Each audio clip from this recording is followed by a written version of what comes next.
Saludos compañeros, ¿cómo les va? Bienvenidos a La Huella Guitar. A los que seguís habitualmente este canal, pues no hace falta deciros que en él normalmente solemos aprender de los músicos, de su forma de tocar, de su forma de componer, de su técnica, de sus canciones. Intentamos sacar lo mejor de ellos para llevarlo a nuestro propio terreno, aprender por supuesto de su arte y normalmente, como digo, pues solemos intentar sacar, como digo, lo positivo de su trabajo. Lo que pasa es que esto sería pues como los mundos de Yuppie si dijéramos que todo lo que hacen los músicos nos gusta, evidentemente, tenemos nuestras opiniones igual que vosotros tenéis las vuestras y también se puede aprender de aquello que no nos gusta. Este vídeo iba a ir encaminado a la línea de esos que hemos hecho dedicados a bandas como Mecano, El Último de la Fila o Duncan Du, grupos de pop, pop rock y de cómo hubiera sonado su música, sus canciones si hubieran sido pasadas por el tamiz de una guitarra eléctrica y enfocadas a un público más rockero.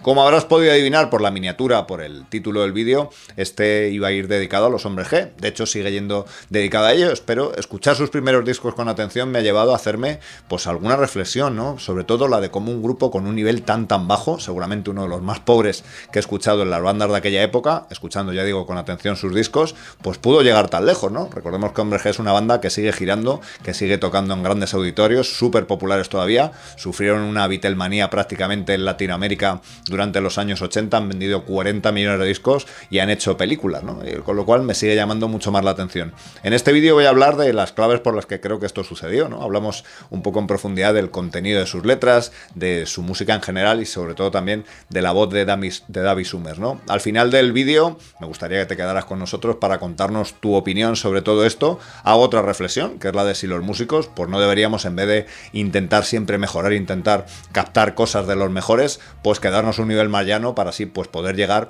más fácilmente a la gente.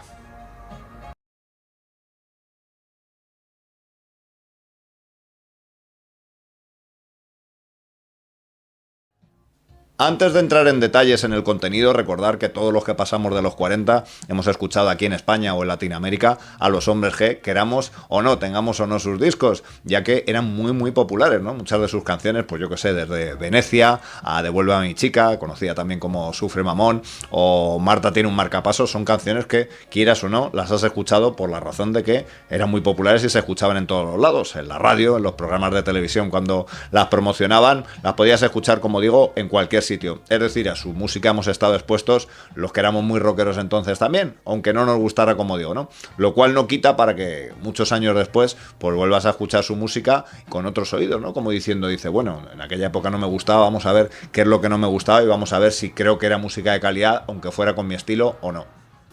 Por supuesto, en España vivíamos el fenómeno de las llamadas tribus urbanas, es decir, si estabas dentro de una tribu no podías admitir abiertamente que te gustaban grupos de otra. Con el tiempo he ido admirando a muchas de las bandas que entonces pues ni siquiera escuchaba, ¿no? Me refiero a esos grupos, por ejemplo, de los primeros años 80 como Los Secretos, Nacha Pop o Radio Futura, o grupos posteriores pues como El Último de la Fila, Tantango, Duncan Du, etcétera, ¿no? Creo que no hay estilo bueno, sino música buena o música mala, ¿no? Y en este caso, muchos de esos grupos que entonces no escuchaba los he ido escuchando y me ha parecido de un altísimo nivel en muchísimos casos, ¿no? Te puede gustar o no. Incluso bandas muy denostadas como eran Mecano para la tribu rockera, pues me ha parecido que su evolución con el tiempo fue increíble, ¿no? Pasaron de digamos, un estilo de letras muy intrascendentes a un sonido muchísimo más maduro, más ecléctico, y desde luego comparar Un Hijo de la Luna con esos primeros canciones, pues se nota que hay una evolución ahí fuerte.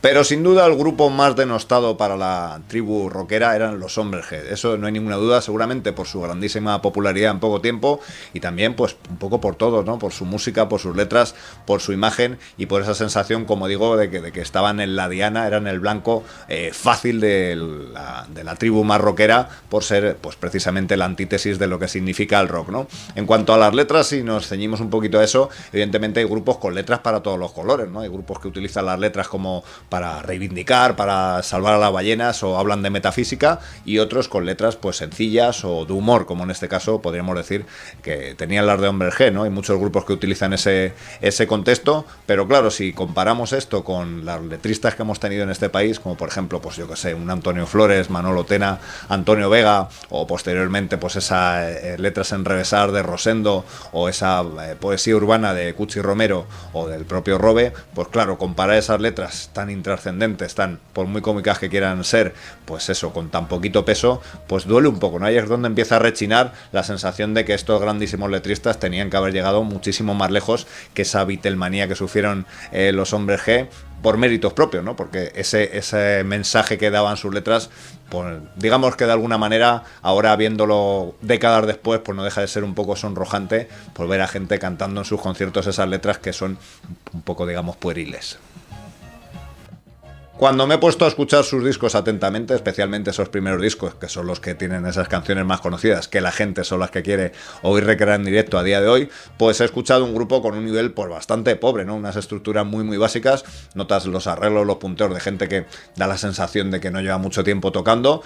Lo digo comparado con otra gente que en la época pues tenía esa edad muy muy joven y ya estaba haciendo cosas pues con muchísimo más nivel. También lo quiero poner un poco en perspectiva comparado con otras bandas, ¿no? Pero te das cuenta de que evidentemente es un nivel muy muy pobre. Si lo comparas por ejemplo con su tercer disco, que producido por Carlos Narea, verás no solo que la producción es mejor, sino que los arreglos, todo está más cuidado en ese sentido, ¿no? Lo que pasa, ha habido algo que me ha llamado mucho la atención y que no es pecata minuta, es algo muy muy importante en el grupo, que es la voz de David Summers en esos dos primeros discos, ¿no? Una voz que reconozco que cuando he estado escuchando sus canciones me he tenido que echar muchas veces las manos a las orejas para no tener que escucharlo más.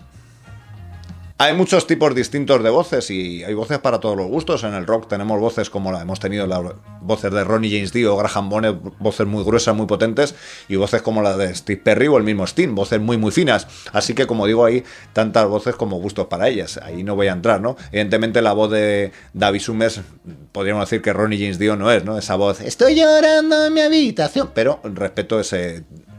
Es un timbre de voz determinado, a mí no me gusta especialmente, pero lo respeto, ahí no voy a entrar, ¿no? Pero creo que hay algunos parámetros que tienen que ser básicos, respetarlo, ¿no? Como es el de afinar mínimamente, ¿no? Cuando escuchas esos dos primeros discos y no hace falta tener un autotuner puesto en el móvil para saber si está afinado o no, los desafines son terribles, o sea, yo no me imagino cómo podía haber un productor ahí en la mesa y no decirle nada, a ver, David, es que esto está desafinado. Yo ignoro si David Summers a día de hoy ha mejorado, es el mejor cantante del mundo, porque no lo he seguido, no tengo ni idea, ¿no? Pero lo que se ve en esos dos primeros discos, que no nos engañemos, es lo que la gente quiere oír cuando va a sus conciertos mayormente, los éxitos que están en esos primeros álbumes, es terrible, ¿no? O sea, me parece que no tiene ninguna profesionalidad y espero que haya mejorado en ese sentido. Si escuchas el tema A la carretera, que aparece en su disco La cagaste Burlancaster, verás de lo que te hablo, ¿no? Donde está la voz en un tema lentito, se oye perfectamente y esos desafines son, ya digo que me he tenido que echar las manos a los oídos como diciendo, ¿pero esto qué es, no? He cogido diferentes audios de diferentes pistas para ver si es que la que yo estaba oyendo estaba mal, porque no me podía creer que eso esté así en una banda, digamos, que se llamaba profesional. Aprovecho esta sección para entroncar con esa reflexión que os decía al principio, ¿no? Sobre si los músicos no deberíamos pues quedarnos a lo mejor a un nivel mayano, no seguir avanzando técnicamente o a nivel compositivo y llegar más fácilmente a la gente. Deciros, por si recibo, como es lógico, comentarios y críticas diciéndome que si soy un perdedor porque mi grupo no llegó tan lejos, no sé qué, que yo cuando cantaba en mi banda y me llevaba a casa los resultados antes de publicar el disco, escuchaba que no hubiera ninguna desafinación, ¿no?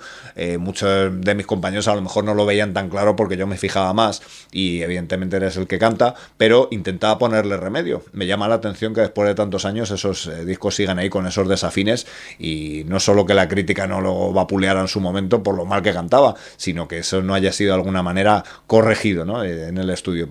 Lo digo porque no está sobre todo en que la gente lo vaya a oír después, que también, sino en ti mismo, que te duela como músico el estar oyendo esos errores constantemente, ¿no? La reflexión que os venía diciendo es que, claro, es cuando te das cuenta que los grupos muchas veces más pobres, no solo el caso de Hombre G, sino pasa muchas veces en la música, ¿no? Que te das cuenta que productos que son inferiores a otros, pues tienen más éxito porque seguramente calan más en la gente.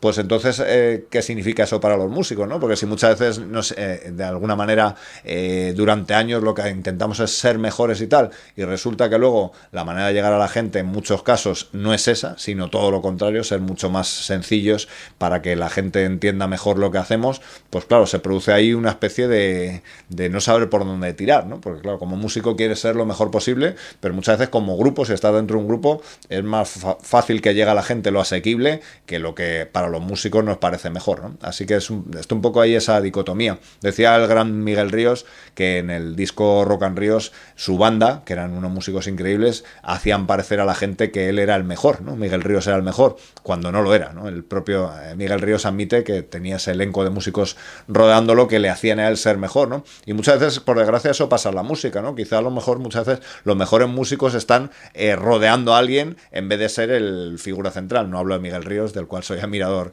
a tope, pero sí pasa a veces eso, ¿no? Que los mejores músicos, por desgracia, son los que están en la sombra, porque su música a veces la hacen solo para músicos y son la gente que que tiene un mensaje más llano o tiene muchas veces menos condiciones para ser mejores músicos las que llegan, pues eso, más fácilmente al gran público, ¿no? Como seguramente pudo pasar con Hombre G, con otros cosas que se dan muchas veces en los grupos, como pudo ser pues una mayor promoción que otras bandas, la imagen también cuenta, y el momento determinado, ¿no? Muchas veces no sabemos por qué las cosas triunfan más o menos, y no siempre tiene que ver con la calidad. Pues hasta aquí este vídeo, amigos, donde os contábamos nuestras reflexiones después de escuchar atentamente esos primeros discos de los Hombres G, que tanto éxito les dieron, y cuéntanos tus reflexiones también, si piensas que muchas veces pues la música más básica, la música más sencilla llega mejor a la gente, y a lo mejor pues ese empecinamiento nuestro como músicos para complicar las cosas a veces, para mejorar, pues hace que perdamos esa perspectiva y lleguemos menos a la gente que no lo son. En fin, nos vemos en el siguiente vídeo. Gracias.